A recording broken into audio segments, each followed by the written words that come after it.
Mau dolar berapa ribu kek, kan kalian di desa-desa nggak pakai dolar.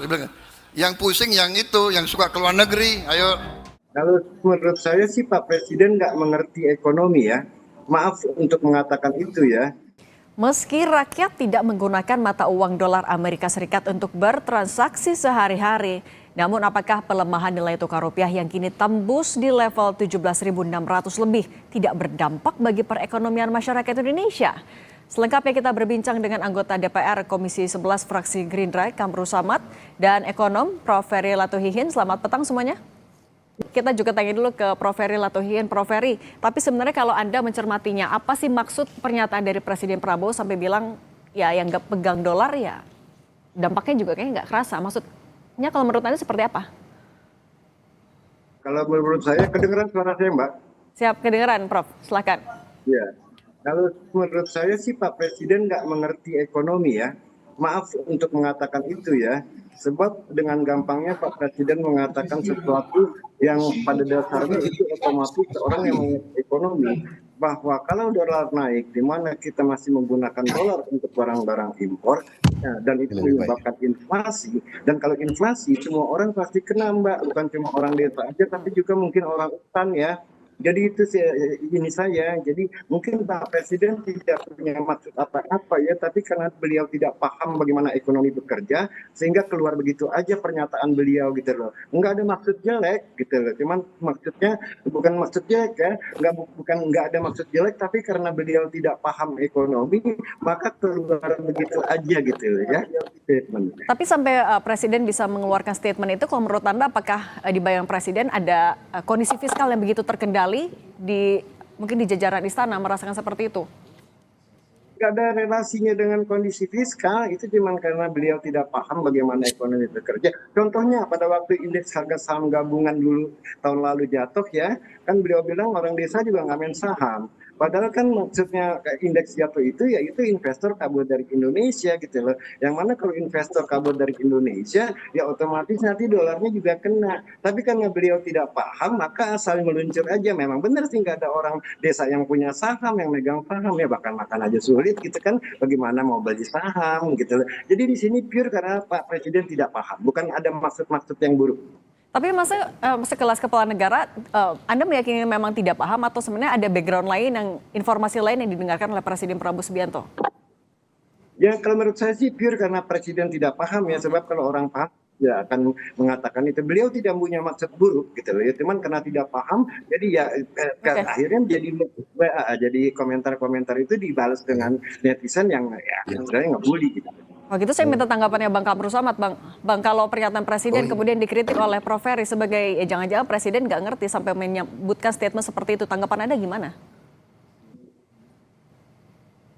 Saya kira semangatnya Presiden itu ingin memberi motivasi kepada para pelaku ekonomi desa bahwa gejolak yang terjadi khususnya nilai tukar rupiah itu tidak perlu terlalu dikhawatirkan. Jadi semangatnya itu adalah memberi dorongan motivasi.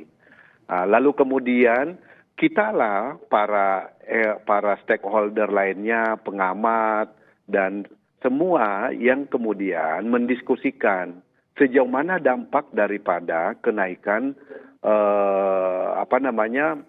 nilai tukar, pelemahan nilai tukar rupiah ini. Ini yang kemudian menjadi ruang diskusi kita, tapi Presiden memiliki makna seperti itu.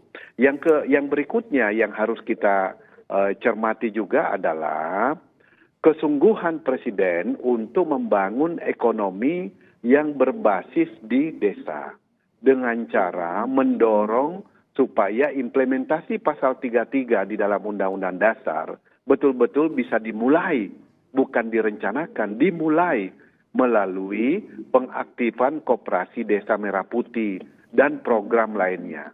Nah, lalu kemudian bagaimana memperkuat arah kebijakan pemerintah ke depan supaya nilai tukar rupiah bisa stabil kembali? Tentu pertama neraca perdagangan kita.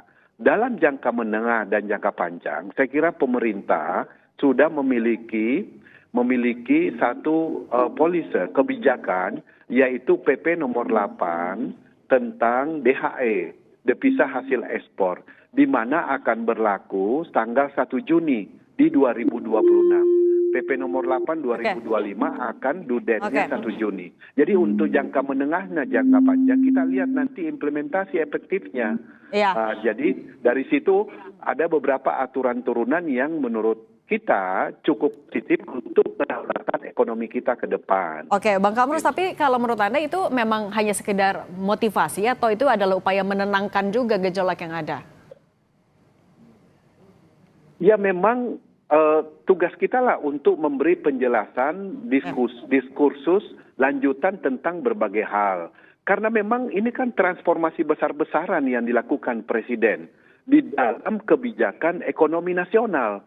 Kenapa? Karena beliau sungguh-sungguh ingin mewujudkan ekonomi Pancasila yang berdasarkan konstitusi Undang-Undang Dasar. Dengan mewujudkan pasal yang saya sebut, kemudian perwujudan pasal 27 ayat 2 bahwa tiap warga negara berhak atas penghidupan yang layak dan pekerjaan yang layak untuk kemanusiaan. Jadi navigasi arah kebijakan ekonomi ini yang berubah secara total. Makanya mungkin perlu banyak penjelasan dari pemerintah karena lembaga-lembaga pemeringkat global barangkali belum melihat secara detail tentang perubahan navigasi kebijakan ekonomi nasional kita ini. Begitu. Oke, kalau Prof. Ferry dari tadi senyum-senyum, tandanya sepakat atau ada tanggapan lain? Ya, saya nggak ngerti apa yang diomongin sama Bapak di sebelah sana ya. Apa yang... Saya nggak ngerti apa urusannya dengan PP sana, PP sini, dan atas pernyataan Pak Presiden bahwa dolar tidak mempengaruhi orang desa gitu loh ya. Itu kan poinnya. Ya kan, saya nggak tahu apa dia urusannya dengan PP PP ini, PP itu gitu kan. Itu sama sekali buat saya nggak nyambung. Pertanyaan kan simpel. Ini Pak Presiden punya maksud apa dengan pernyataannya bahwa dolar tidak mempengaruhi orang desa? Saya bilang Pak Presiden tidak punya maksud apa-apa. Cuma karena beliau tidak paham ekonomi, maka keluar begitu saja statementnya. Itu aja. Gimana, Bang Kamrus gimana? Jadi bagaimana Anda bisa menjelaskan? Saya kira yang disampaikan pengamat kita ini terlalu simpel caranya mengambil kesimpulan. Tapi berarti ya maksud Anda Pak Presiden pasti ngerti. Itu soal DHE itu sumber daya alam, sawit, kebun sawit, pertambangan itu ada di desa-desa, Mbak. Itu yang kemudian ya hasil ekspornya mereka nanti mereka 1 tahun dana itu harus masuk di Bank Nasional. Sehingga likuiditas kita, devisa kita akan jauh lebih baik ke depannya. Itu berlaku 1 Juni di 2026. Itu hubungannya berkaitan dengan itu. Nah, jadi orang-orang di desa ini adalah orang-orang yang berpartisipasi dalam banyak produk ekspor. Nah, kalau gitu ini kita nyambung, Bang Kamrus. Petani di desa kan juga dipaksa membeli pupuk pakan ternak dengan harga mahal ya karena bahan bakunya juga masih impor, pun pakai dolar belinya. Sementara Presiden bilang rakyat desa nggak butuh dolar. Ini sebenarnya juga apakah bisa dibaca sebagai upaya pemerintah lagi mau menenangkan aja, menutupi realitas, atau jangan-jangan emang ada yang ditutupi? Karena itu ada kebijakan fiskal untuk mensubsidi pupuk. Subsidinya ada 2, Mbak. Subsidi dari sektor produksi dan subsidi dari segi distribusi transportasi pupuk itu. Iya, jadi itu ada alokasi 30 triliun lebih di setiap tahun APBN kita untuk tahun ini untuk subsidi hal tersebut, Mbak. Jadi stabilitas harga pupuk akan tetap terjaga. Walaupun kos produksi pasti akan naik karena misalnya harga impor amoniak atau bahan baku komponen lainnya akan mengalami kenaikan. Berarti berdampak kenaikan dolar.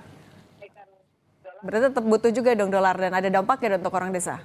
Oh iya, seperti Pertamina setiap hari kan melakukan payment terhadap pembelian impor minyak kita ya karena kita masih harus impor karena lifting minyak kita belum sepenuhnya kita bisa penuhi, masih akan terpengaruh dan ini yang kita tahan supaya pemerintah memiliki mitigasi terhadap dampak terhadap ekonomi masyarakat di pedesaan. Nah oke, kalau gitu soal mitigasinya Prof. Ferry, kalau tadi kan akhirnya juga diakui kalau ya kenaikan harga dolar, pelemahan rupiah ini ada dampaknya juga untuk sampai ke orang desa ataupun juga rakyat di desa. Menurut Anda berarti mitigasi yang dilakukan pemerintah udah cukup belum? Prof. Ferry? Audionya masih di mute. Oke? Halo. Oke, Halo. silakan. Kedengeran nggak? Sudah. Ya. Dengar, suara saya dengar. Terdengar Prof, silakan.